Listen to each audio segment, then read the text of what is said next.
Kòwé kan ké, kòwé náà ò sì há. Ikú ọ̀kan nínú àwọn tó ń ṣe Yorùbá actress tí wọ́n ń ṣe sinimá àgbéléwò àti torí ayélujára ló jáde láyé. Tó bá jẹ́ ìgbà àkọ́kọ́ rèé tẹ́yin ń darapọ̀ mọ́ wa lórí ìkànnì yìí, ẹ jọ̀ọ́ ẹ tẹ subscribe button kẹ́ lè láǹfààní láti máa gbọ́ ọlọ́kan òjọ̀kan àwọn ètò wa tá a máa ń ṣe. Gbogbo bó ṣe ń lọ láwùjọ òṣèré àti láwùjọ ilẹ̀ wa pátápátá, òun la máa mú wá fún yín lórí ìkànnì yìí. Ó mà ṣe o. Wùnmí Ọlátúnjí jáde láyé lẹ́yìn àìsàn ráńpẹ́ kan tó ti ń bá olóògbé náà fínra láti bí ọjọ́ mélòó kan sẹ́yìn. Wùnmí Ọlátúnjí ni ìyàwó gbajúgbajà ìlúmọ̀ọ́ká òṣèré ilẹ̀ wa kan tí wọ́n ń pè ní Lekan Olatunji.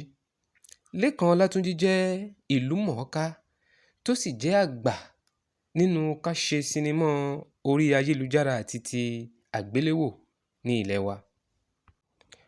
Wùnmí Ọlátúnjí bí ọmọ mẹ́ta fún Lekan Olatunji. Ó jẹ́ ọ̀jọ̀gbọ́n tó kàwé tó sì gboyè rẹpẹtẹ. Nínú àwọn ilé ìwé tó lọ, òun ni African Church Grammar School. Ó tún lọ sí Government Technical College. Bákan náà ni ó lọ sí Moshood Abiola Polytechnic níbi tí ó ti kàwé tó sì gboyè HND. Kò tán síbẹ̀ rárá, ó tún tẹ̀síwájú. Ó kẹ́kọ̀ọ́, ó gboyè jáde ní Chrisland University. Ó sì jẹ́ ọmọ ọdún 47 years of age. Wùnmí Ọlátúnjí jáde láyé ní ọjọ́ Thursday 14/09/2023, ìyẹn ọdún tá a wà nínú ẹ̀ yìí.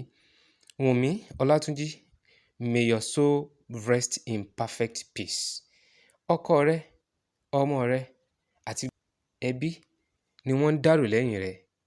Wọ́n ní kó sùn láyà olùgbàlà rẹ, sùn re o. No fuel subsidy, no all the things that we go through in Nigeria. Praise the Lord. Hallelujah. But as we are saying goodbye, I beg you one more time, please listen to me. Beg you one more time in the name of God, in the name of Jesus Christ, in the name of the Holy Spirit.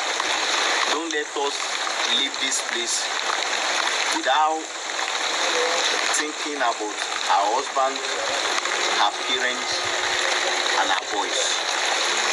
Whatever any one of us, whatever any organization can do to assist, let's make sure that we do our best to help Wunmi, link our sister and our husband to train up the children. Praise the Lord. Hallelujah. Praise the Lord. Hallelujah. That's the only thing for me. That's the best thing that we can do for her. Our tears cannot bring her back. Praise the Lord. Hallelujah. One more time. Organic.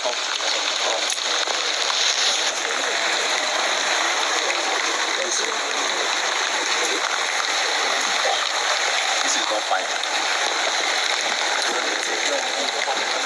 Praise the Lord. I don't need to read any scripture. We are going to lower our bodies. We are going to lower our bodies. And then we commit her to mother.